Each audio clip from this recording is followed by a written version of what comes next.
And along the way, she meets Tinkerbell, who will be... I really didn't read that blurb till now. Wait, what is this? I'm actually concerned now.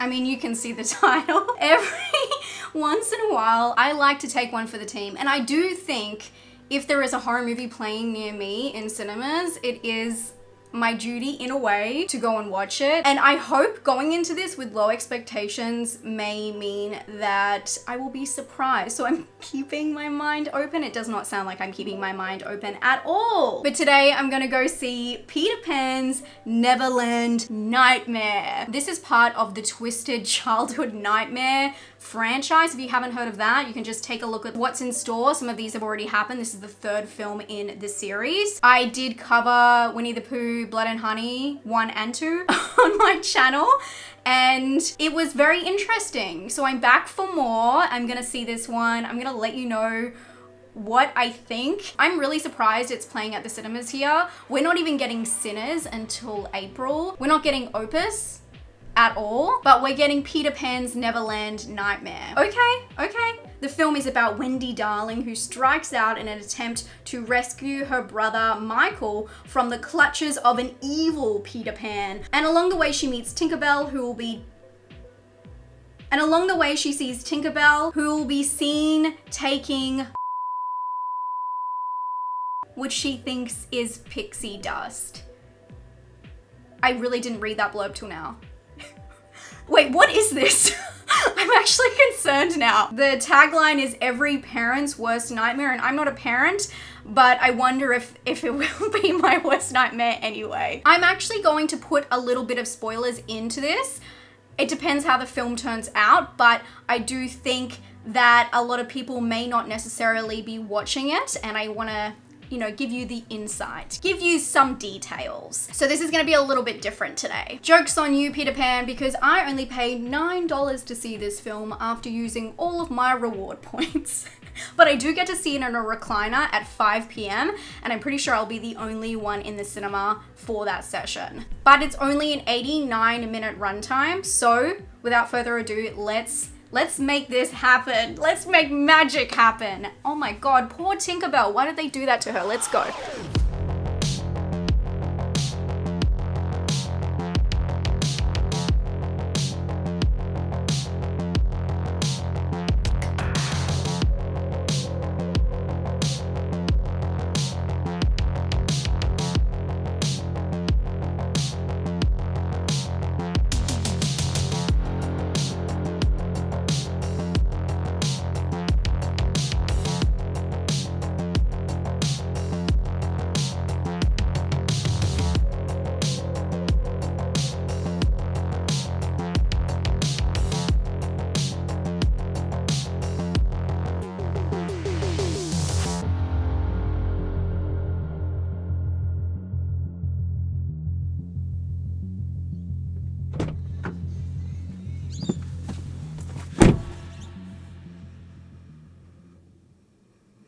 That was nothing like the Winnie the Pooh film at all.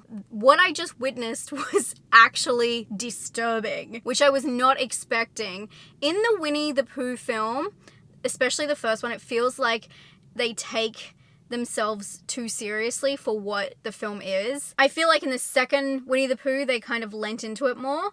But with this Peter Pan film, it's actually a disturbing plot. I don't think it's meant to be funny, silly, goofy, which is really against the idea of seeing a movie, like a horror movie version of a ripoff. I don't know, it's hard to say because there are movies that are like The Pied Piper. There's a really good South Korean film that is called, I think it's just called The Piper. I'll put the poster here. And, it plays off that story in a particular way. The thing about this film is I feel like it tries to be too serious, but it also deals with some really taboo ideas. And because it's kind of soapy, it's not the best outcome, which is what we were expecting, but I wasn't expecting it in this way. I thought they were really going to play into the idea of, you know, Tinkerbell and Peter Pan and make it into a nightmare, which is literally the idea. That's the universe. That's what it's called. But instead they give you a very disturbing story,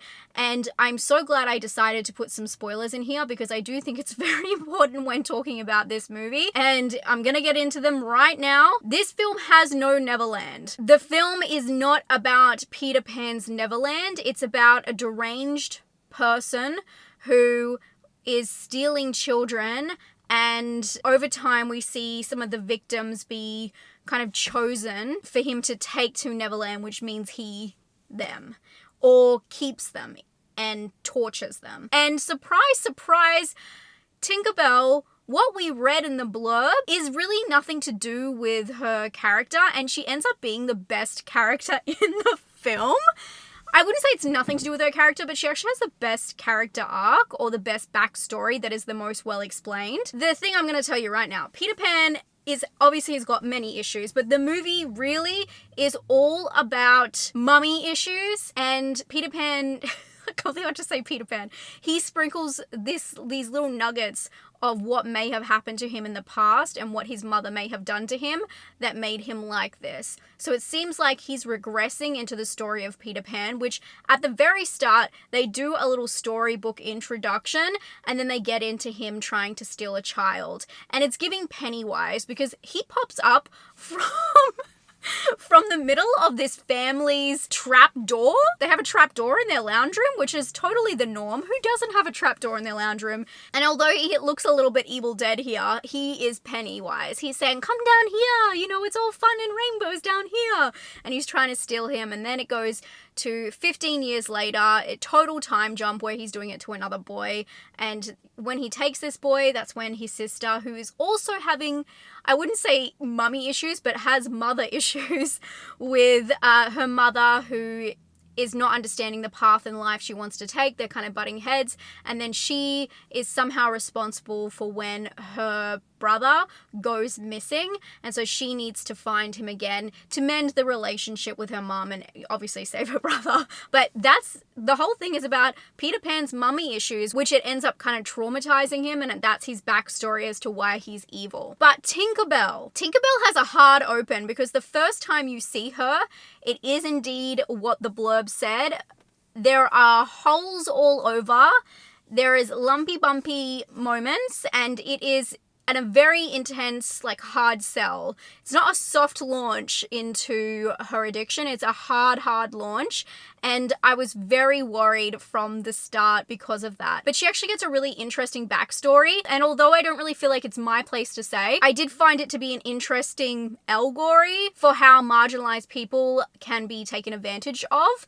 I wouldn't say it's in the best way. In fact, I'm going to say it's definitely not in the best way, and it's definitely harmful. But I thought her story was going to be about her addiction, but it's actually about her being a trans person and Peter Pan preying on that, taking her, and then keeping her there with the substances. And she has the best arc throughout the whole film as she comes to the realization that Peter Pan has preyed on her. I didn't expect that at all, but she ends up being the best character in the film.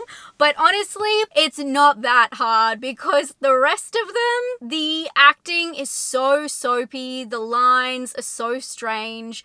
It feels like it's trying so hard to be a serious movie. It's quite slow. There's not really a lot that happens, and it's like they keep forgetting they have to somehow bring Peter Pan back into it. For a lot of the start, or I guess like the first half of the film, you're doing this drama dance with the family and the sister Wendy and her issues, and then you're going straight back into the horror, and the tonal change is wild because it's going from like day shots, warm lighting, straight back into this like grungy underground place, and it's so strange.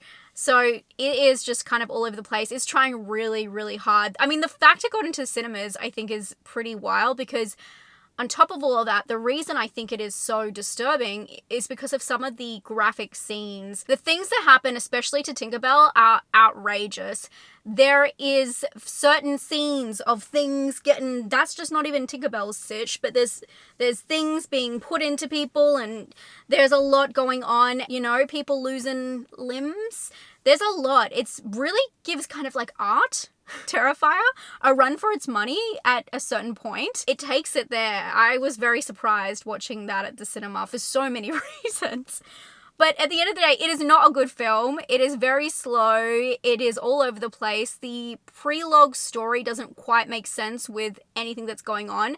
The continuity is horrible in this film. There's points where people just move around. The shots don't make any sense. The reverse shot doesn't make any sense. There's jump scares that have the sound is just a second off. So you're getting the a little bit after it's already happened. And you're also getting a boing sound, boing, you know, like a spring sound during some of the gore. It's a very strange film, all in all, and definitely not what I expected. I expected it to be like on the nose, kind of a little bit silly. I have to say, I expected to go to Neverland. I'm so sad it didn't exist. So the whole film is basically about him being deranged because of what happened with his mother. They insinuate a lot of weird things, if you know what I mean. I don't know if it's meant to be like that, but they really push it to that limit. And so it really is about this killer who's just targeting people. But then he does do that to a lot of the children, but then he keeps some of them alive. It doesn't quite make sense. He's not consistent at all, especially with his look. He changes the way he's looking several times in the film, just wearing different masks and different kind of costumes. And I'm not saying that's a bad thing. You know, he's got to have disguises for what he does, I guess. But if he's meant to be all about him thinking he's this character, shouldn't he be in character? The film also, logically, it just jumps through hoops or does mental gymnastics to try and make a scene happen. At one point, Wendy is with her friend and her friend's little brother, who is friends with her little brother, and they're gonna go find Wendy's little brother. So they take this little boy who is in danger to go and try and find Wendy's brother. And it doesn't make any sense why you would bring someone like that who's so vulnerable to anything. Like, it's just not for a child. Also, this friend, he's wearing a Winnie the Pooh Blood and Honey shirt for some of the film. Just blatant advertisement just put in there. They do try and connect all of the films together, which makes sense. It is a universe, but Lord. Also, I just have to say this part because I'll never get over it. Wendy, at one point, her phone dies, and she's in this situation where she's trying to find a charger, and then all these people start dying, and she actually sees Peter Pan, so she follows him home. And you know what the first thing she does when she gets into this house where her brother may be? She goes and finds a phone charger and plugs her phone in. And this house is like disgusting. It's just piled with substances, trash, and like smeared walls, and she's out there finding a charger for her exact model of her phone, plugging it in, charging it in the wall.